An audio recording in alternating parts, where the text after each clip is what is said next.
So Nima, I'm so glad to chat with you today. Coming from the yoga community, we are as yoga teachers, as healers, as body workers,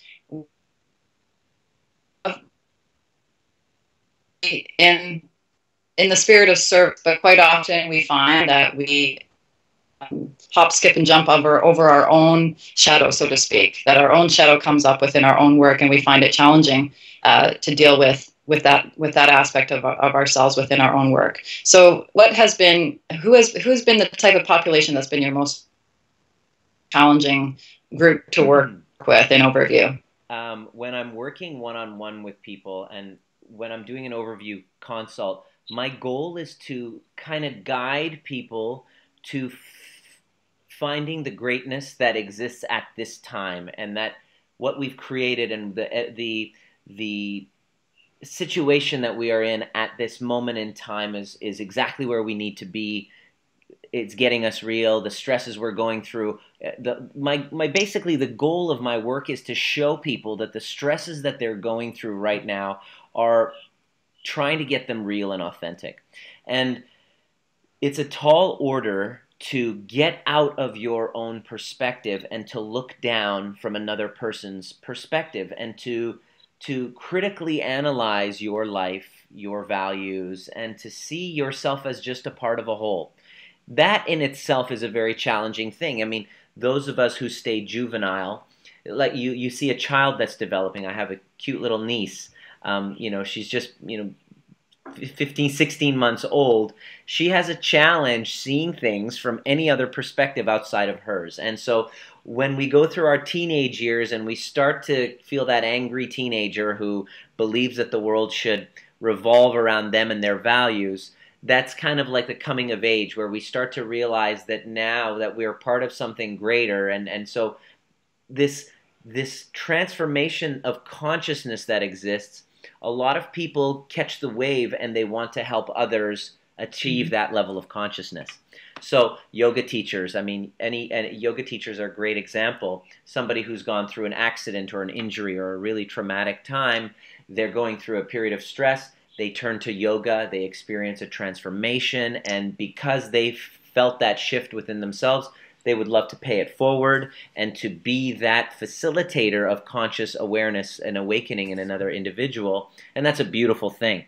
I think that that's kind of all of our calling, right? That's our calling to help somebody transform. And in us transforming them, we're healing ourselves. So it's a beautiful kind of teacher, healer, wounded healer type of scenario going on. But the biggest challenge that I have is when I'm working with somebody who is in that process and who is a leader of a tribe and a facilitator, because I'm going to ask them questions that are going to get themselves into the moment and to critically analyze it. But if they're talking to me as though I'm talking to them, they're not in the conversation per se, as they are above this conversation trying to take notes of how I'm teaching, then they're out of the engagement. So my biggest challenge is working with healers and teachers and instructors and facilitators and body workers who are intellectualizing their challenge. They know in their mind that there's gratitude there, but they don't want to do the emotional work that it takes to get there. It's kind of like you, Elena, being a yoga instructor, knowing that you have to do your sun salutations and down dogs. You know you have to actually participate in doing it and doing those movements and balance postures, but knowing intellectually that you have to do it, but not actually doing it yourself. And so when the person already has it all figured out and they don't want to engage and lead and let me lead the dance. So if I'm dancing with somebody, I'm a salsa dancer, I make a move, if I'm being followed, she goes with my movement. If I'm doing a consult with somebody and they're resisting where I'm taking them, the dance isn't going to work. And so my biggest challenge is with those who are intellectualizing and who are body workers themselves, healers themselves, facilitators themselves, who want to learn this method. You have to learn it by being in it and experiencing it from inside first and mastering that. It's an art. then you can, and I'm working on it daily. This is something I work on daily. Then you can help take somebody else through it. I think the facilitator, the workshop leader, the tribe leader is getting ahead of themselves and is already thinking, how can I help other people before they're actually clearing out their own issue? And that's my biggest, oof. It's not fun to deal with those people, but I'm learning how, and I'm getting better at it. So would you call that bypass? An emotional bypass, a spiritual bypass? That's a good word for it. Absolutely. It's bypass. Look, I know what the answer is, and I just don't really want to go there. I want to be a victim. So give some examples of how you've helped healers or teachers or body workers come to see how their biggest challenge can be their biggest gift. One of my more recent kind of interactions was with a GP who she's working into the emotional type of work, and she had a big problem finding gratitude in her father. And I was asking and asking, and you can see the body language in the interaction. Her arms were closed, and she had some massive resistance for actually loving her father exactly as he was.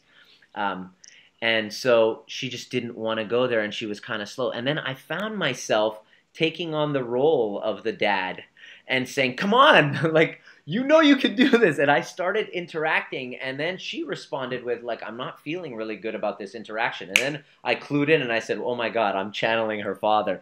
And then I said, is this like dad-daughter type of scenario? She's like, yeah, it was exactly like this. And I'm like, I believe that I'm here to teach you how to love him. And so I did a little more pushing, and then it hit her that the pushing that he did actually pushed her to do exactly what she's doing right now in the form that she's doing it. And had he been any other way, she would not have the kind of growing healing practice that's so interesting and fascinating to her. So when she bridged the gap between the two, she just had this massive transformation, and it was so beautiful to watch. And I felt it too. And I said, so what do you want to say to your dad? She goes, I just want to say I love you. Like she just felt so much love and compassion towards him, exactly as he was. He's passed away now, but she had an open-hearted moment of gratitude. She healed. She transformed from that. And the resentment that she was feeling in her life and the way where she was going, and she felt stagnant and lethargic, that has lifted, and she's now in a state of service. Because us kind of, I don't want to use the word healer because it's the person that does the healing, but facilitators of transformation, we work at our best when we are being authentic and real and coming from a place of service, not from a place of I know better than you, not from a place of I'm unworthy, but I'm here, I'm a self-actualized individual working to expand my knowledge and to serve. And so everything we go through is to try to get us to be authentic and real. Wonderful. So it's really helpful for teachers and healers, body workers to just remember that that continuing overview work on ourselves will help us to get to that next level in our pursuit of helping others. I like the word overview because we can all relate to it. It doesn't have any religious connotation, any national barriers, any sex. It's you look down from Mars and you can see the truth of where things are, and that is an elevated level of consciousness, and that's all we're here for. We're here to elevate our consciousness in love. So I just wanted to create a tool that can shortcut that because I'm lazy. Thank you, Nima, for your service and help. Thank you so much for the questions. Hashtag Ask Dr. Nima, and I will be happy to field any questions. Thank you. Hope to see you in San Francisco soon. Thanks.